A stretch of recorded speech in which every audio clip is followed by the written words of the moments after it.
আসসালামু আলাইকুম ওয়া রাহমাতুল্লাহি ওয়া বারাকাতুহু। সবাইকে স্বাগত জানিয়ে শুরু করছি ডিবিসি নিউজের শুক্রবারের ইসলামিক বিষয় ভিত্তিক অনুষ্ঠান মোল্লা সুপার সল্ট নিবেদিত ইসলাম ও জীবন সওয়াল জবাব। আপনাদের জন্য আলোচনা নয় অনুষ্ঠানে আমি আছি মাওলানা গোলাম কিবরিয়া আল মুসলিম। প্রিয় দর্শক, আমাদের সাথে সম্মানিত অতিথি হিসাবে উপস্থিত আছেন বাংলাদেশ ইমাম সমিতির কেন্দ্রীয় সভাপতি শেখ হাফিজ মাওলানা লুৎফর রহমান সাহেব। আমাদের এই অনুষ্ঠানে থাকছে প্রশ্ন যা আমাদের সম্মানিত অতিথি মহোদয় জবাব দিবেন। আর আজকের আলোচনার বিষয় নির্ধারণ করা হয়েছে গীবত ও পরনিন্দার ক্ষতি এবং বর্জনের উপায়। এ ব্যাপারে আমরা জানবো ইনশাআল্লাহ তাআলা। আসসালামু আলাইকুম। ওয়ালাইকুম আসসালাম ওয়া রাহমাতুল্লাহি ওয়া বারাকাতুহু। কেমন আছেন আপনি? আলহামদুলিল্লাহ রাব্বিল আলামিন, ভালো আছি। আপনি কেমন আছেন?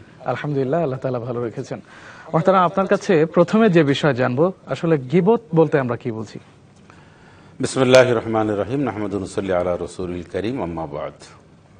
গীবত অথবা পরনিন্দা, মানুষের দোষ ত্রুটি চর্চা করা, একজনার অগোচরে একজনার পিছনে অন্যজন তার ভালো মানে সত্য হোক মিথ্যা হোক দোষ ত্রুটি তুলে ধরা। এটি ম্যান টু ম্যান হতে পারে বা সামগ্রিকভাবে হতে পারে, বা এমনকি একজন মানুষের ব্যাপারে কুধারণা, খারাপ ধারণা নিজেকে নিজে পোষণ করা, অর্থাৎ নিজেকে এ ধারণা যে আমি মনে করলাম যে আপনি খুব খারাপ মানুষ, এইটা আমি লালন করলাম, ধারণ করলাম। আসলে এটা যদি আপনি সত্যও হয় তাও গুনাহ, সত্য না হলেও গুনাহ।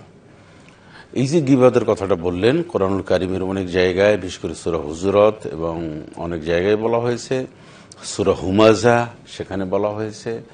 হাদিস শরীফের মধ্যে ভয়ানক বেশ কিছু দৃষ্টান্ত উপস্থাপন করেছেন, নির্দেশনা দিয়েছেন রাসূল মাকবুল সাল্লাল্লাহু আলাইহি ওয়াসাল্লাম। আল্লাহ পাক বলেছেন, ইয়া আইয়ুহাল্লাযীনা আমানু ইজতানিবু কাসীরাম মিনাজ-যন্নি ইন্না বা'দাজ-যন্নি ইসমুন। যে হে ইমানদারগণ, তোমরা বেশি বেশি করে ধারণা পোষণ করবে না, কুধারণা। একজন মানুষ সম্পর্কে তুমি ভালো পজিটিভ ধারণা করো। পজিটিভ ধারণা করা এটা একটা ভালো মানুষের লক্ষণ। আপনি একটা অন্যায় করেছেন, তারপর আমি সেটা পজিটিভ এইভাবে দেখতেছি যে লোকটা হয়তো বুঝে করেনি বা ভুলবশত করেছে বা কোনো একটা সমস্যা ছিল, এইভাবেই আমি অন্তত ধারণাটা করি। তো এখন আল্লাহ রাব্বুল আলামিন বলছেন যে মানুষ সম্পর্কে কুধারণা, বেশি বেশি কুধারণা মন্তব্য থেকে তুমি বিরত থাকো। কারণ পিছনে ধারণা করা, মন্তব্য করা, এটা একটা ইন্না বা'দাজ-যন্নি ইসমুন, এটা হচ্ছে একটি বড় ধরনের গুনাহের কাজ। আমরা অনেক সময় দেখি পিছনে ধারণা করি, লোকটা মনে হয় একটু কিছুদিন ধরে দেখছি খুব ভালো বাজার সাজার করে বা ভালো চলে, মনে হয় ঘুষ টুস খায় অথবা এটা করে সেটা করে। আবার একটা মানুষ সম্পর্কে আমরা দেখেছি রাত্রে হঠাৎ করে বাসার সামনে যেতে, ধরুন উদাহরণস্বরূপ আমি বলছি, মনে হয় লোকটা খুব বাজে জায়গায় গেছিল, মানে ক্লাবে গেছিল মদটদ খেতে, এরকম একটা কথা আমরা বলে ফেলি। এই জাতীয় নানান ধরনের কথা আমরা মানুষ সম্পর্কে মন্তব্য করি, এটা ইসলামে নিষেধ করেছে। কেন তুমি মন্তব্য করবে? ইন্না বা'দাজ-যন্নি ইসমুন, তুমি জানো এই যে পিছনে মানুষের যে ধারণা করে এটা একটা গুনাহের কাজ। বলে আত্তাজাসসু ওয়া লা ইয়াগতাব বা'দুকুম বা'দা, আর মানুষের দোষ ত্রুটি চর্চা করো না। কার কি ত্রুটি আছে মাইক্রোস্কোপ যন্ত্র দিয়ে আমরা দেখার চেষ্টা করি। আমার মধ্যে কত ত্রুটি রয়েছে, আমি আয়নার সামনে না দাঁড়িয়ে অন্যকে, আমি আমার সামনে দাঁড়িয়ে খালি ভুল ত্রুটি আমি এটা গোনার চেষ্টা করি, দেখার চেষ্টা করি। এক শ্রেণীর মানুষ রয়েছে অন্যের ভুল ত্রুটি ধরা, চর্চা করা খুব মজা পায়, খুবই তার জন্য এটা আরামদায়ক বিষয়। এই জন্য আল্লাহ পাক নিষেধ করেছেন, বলেছেন ওয়ালা ইয়াগতাব বা'দুকুম বা'দা আইয়ুহিব্বুকুম আহাদা আইয়াকুলা লাহমা আখিহি মাইতান ফাকারিহতুমুহু। কোরআনুল কারীমে স্পষ্ট করে বলেছেন, তোমার মৃত্যু ভাইয়ের গোশত খাওয়া কি তুমি পছন্দ করো? এটাকে তুমি পছন্দ করো? নিশ্চয়ই না। তোমার মৃত্যু ভাইয়ের গোশত খাওয়া কি তুমি পছন্দ করো? না। তাহলে এটা এমন একটা জিনিস, মৃত্যু ভাইয়ের গোশত খাওয়া যেমন অপছন্দ করা, অন্যের দোষ ত্রুটি গীবত করা যেটা, এটা খুবই অপছন্দনীয় একটা কাজ। কিন্তু এই কাজটা আমরা সবচেয়ে বেশি করি। আমরা সমাজে দেখি যে একজনের আমরা গীবত বলছি, আমি নিজে করছি, করার সময় একটা দারুণ একটা চমৎকার আমার মধ্যে ফিলিংস তৈরি হয়। আবার যাদের সামনে আমি বলছি তারা আমাকে এতটাই মোটিভেশন করে বা এতটাই তারা বডি ল্যাঙ্গুয়েজ বা মারহাবা দেয় বা এতটাই আমাকে উৎসাহ করে, তারাও অনেক আনন্দ পাচ্ছে। ইসলাম বলছে তুমি যেমন নিজে বলবে না, তুমি নিজে শুনবে না। এখন আমি যদি আপনার সম্পর্কে, একজনের সম্পর্কে গীবত আমি বলি, দোষ ত্রুটি চর্চা করি, মানুষের সামনে বলি, তো সবচেয়ে বড় ক্ষতি হচ্ছে তার গুনাহ মাফ হয়ে যাচ্ছে, এই গুনাহগুলি আমার দিকে আসছে। যদি তার গুনাহ না থাকে তাহলে আমার নেকি তার দিকে চলে যাবে। এর মানে হচ্ছে কোনোভাবে একজন মানুষের, মুসলমানের গুনাহ এটা চর্চা করা যাবে না। আমরা চায়ের কাপে কাপে, চায়ের চুমুকে মানুষের দোষ ত্রুটি চর্চা করি। গ্রামগঞ্জে সব জায়গায় দেখবেন এই এক জায়গায় দুজন লোক হইলেই কোনো মাসলা মাসাইল নিয়ে কোনো কথা নাই, ইসলাম নিয়ে কথা নাই, সমাজ উন্নয়ন নিয়ে কোনো কথা নাই, মানুষের কল্যাণের জন্য কোনো সলা পরামর্শ নাই। আছে কি, কার কিভাবে দোষ ত্রুটি, কার ছেলে কেমন, কার মেয়ে কেমন, কে কি করেছে, নানান ধরনের। কেন আমরা এটা করতে যাব? আর একটা কথা হচ্ছে, আমরা যাদের সামনে উপস্থাপন করব তাদের উচিত, ভাই সরি, আপনি এই কথা আপনার কাছে আসলে শুনতে আমি আশা করিনি, বা আমি শুনবো না, আপনি অন্য কোনো বলি। আমরা অন্যের গীবত না বলি, এরকম বলা উচিত। অন্যের দুস্ত্রুটি আমরা যেন না বলি, এটা গুনাহের কাজ। আমরা অন্য প্রসঙ্গে যাই। এভাবে যিনি বলবেন, 3 জনের মধ্যে 2 জনের মধ্যে যিনি বলবেন তিনি হচ্ছেন শ্রেষ্ঠ মানুষ। এটা ধরে নিতে হবে যে ওই লোকটি মূর্খ হতে পারে, ওই লোকটি অশিক্ষিত হতে পারে, আর আমি একজন বড় আলেম হতে পারি। আমি একজনের ব্যাপারে গীবত বললাম, দোস্তুরি চর্চা করলাম, কিন্তু একটা মূর্খ লোক যদি বলে হুজুর আমার মনে হয় এই কথাটা বলা ঠিক না, তার সে অনুপস্থিত, তার ভুল ত্রুটি তার কাছে বলা উচিত, গুনাহের কাজ, আমরা অন্য প্রসঙ্গে কথা বলি। যদি যে ব্যক্তি এই কথাটা বলবে সে আমার চেয়ে উত্তম ব্যক্তি। মোহতারাম, সমাজে চলতে গিয়ে অনেক সময় দেখি যে গীবতের যে ধর্মীয় দৃষ্টিকোণ থেকে ভয়াবহতা, যেমন আপন মৃত ভাইয়ের মাংস খাওয়ার সমান, এবং জাহান্নামের ভয়াবহতা সম্পর্কে কোরআন সুন্নাহয় বলা হয়েছে। সামাজিক দিক থেকে দুনিয়াবি জিন্দেগিতে গীবতের কারণে আমরা কিভাবে ক্ষতিগ্রস্ত হই? কঠিন। একজনের দোষ ত্রুটি আর একজনে বললে এমন কেওয়াজ বা এমন সংঘর্ষ অথবা এমন হতে পারে, যেমন আমাদের সমাজে আপনি দেখবেন ম্যাক্সিমাম পরিবারের মধ্যে সম্পর্ক নেই। ভাইয়ের সাথে নাই, বোনের সাথে নাই, খালার সাথে নাই, মামার সাথে নাই, কারোর সাথে নাই। এটা শুধু শ্বশুর বাড়ির লোকজনের সাথে সুসম্পর্ক মানুষ একটু বেশি থাকে। এটা ধৈর্য সহ্যর ক্ষমতা একটু বেশি, স্যাক্রিফাইস করে তাই। কিন্তু এইটা বউ নিজের, তারপরে নানানভাবে এই কাজগুলি, এই দায় দায়িত্ব তারা পালন করেন।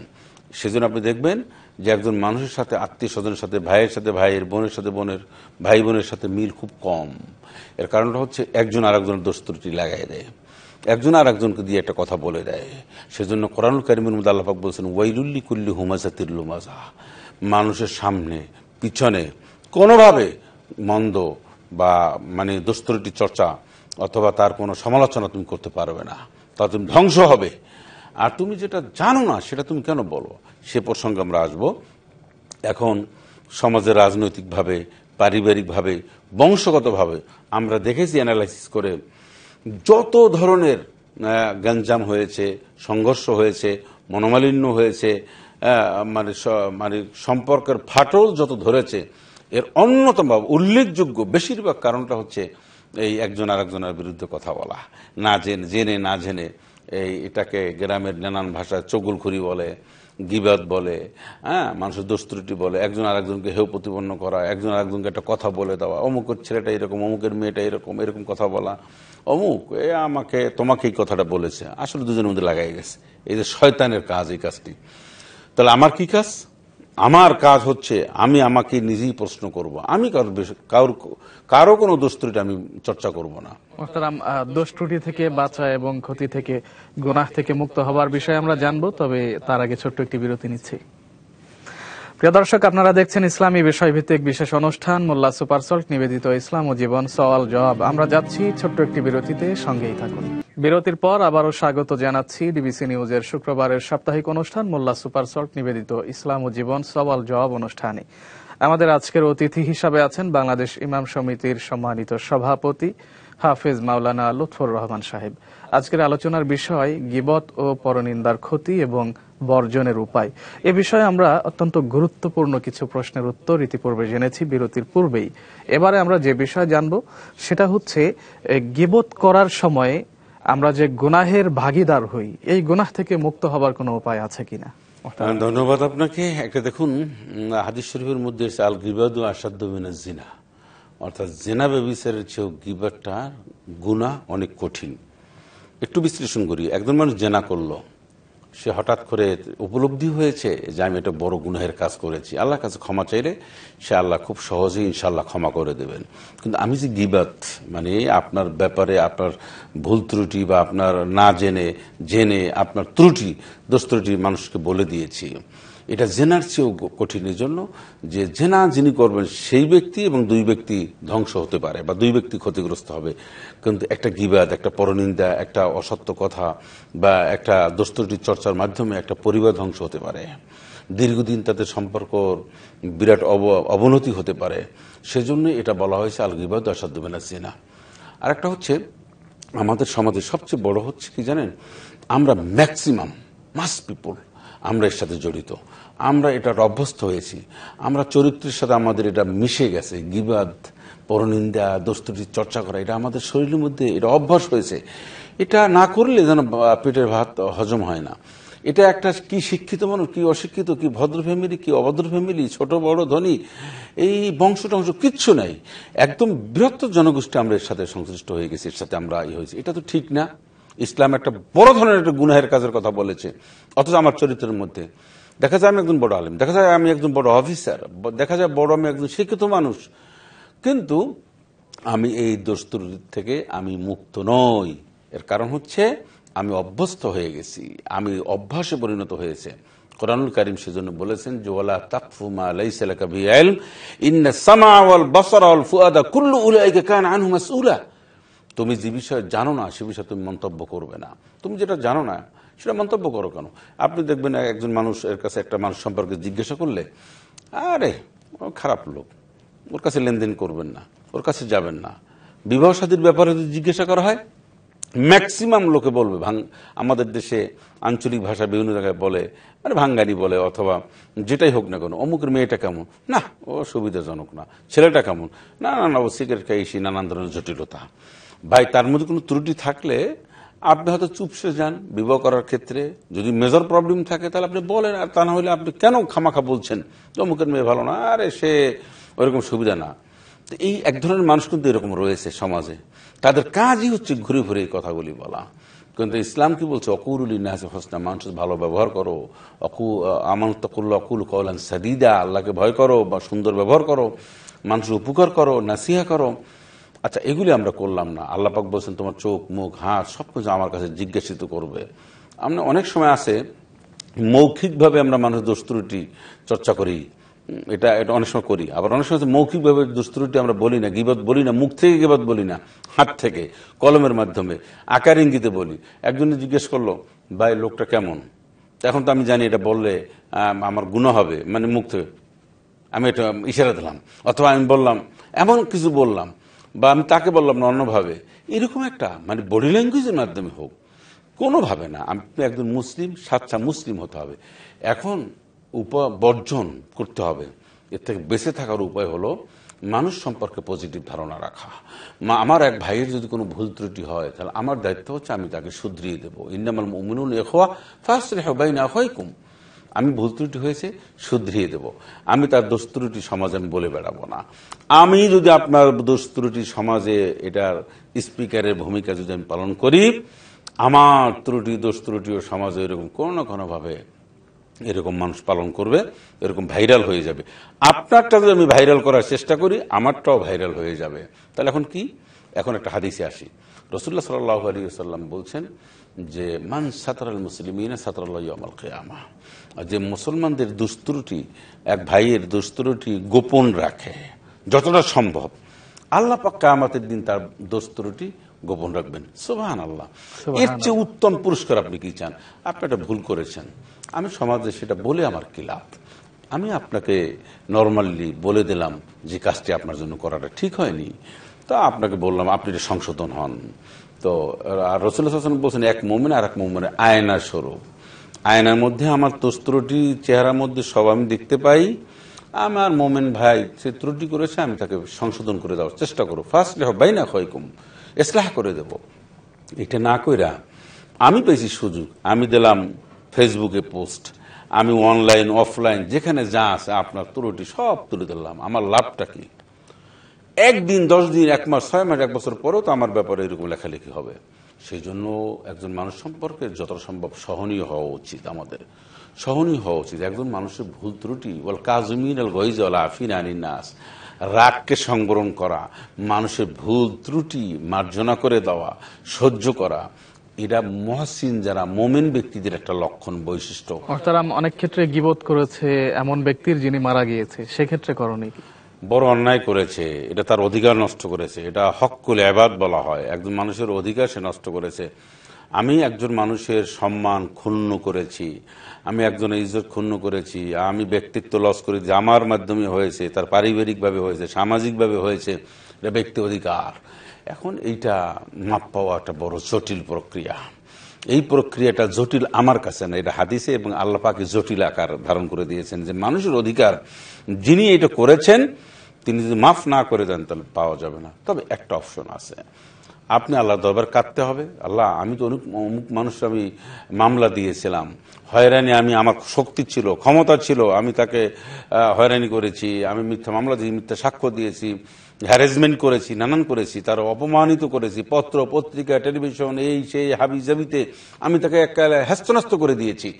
এখন আপনার উপলব্ধি হয়েছে লোকটা তো মারা গেছে, একটা উপায় আছে সর্বশেষ, যদি দয়া করে মাফ করে দেন, সেটা হচ্ছে ওই ব্যক্তির নামে আপনি দান সাদাকা করবেন, আর ওই ব্যক্তির নামে আপনি খুব দোয়া করবেন, ইস্তেগফার পাঠ করবেন।